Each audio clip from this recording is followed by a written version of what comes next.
I'm Jorge Miranda. I'm a vascular surgeon at Baylor Medicine. Peripheral arterial disease really exists on a spectrum. It can affect from just pain to have wounds and tissue loss.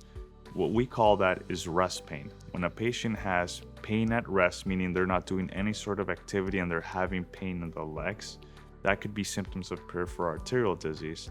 When that goes untreated, the patient can develop non-healing wounds in the toes or in the feet that often can progress to tissue loss or infection.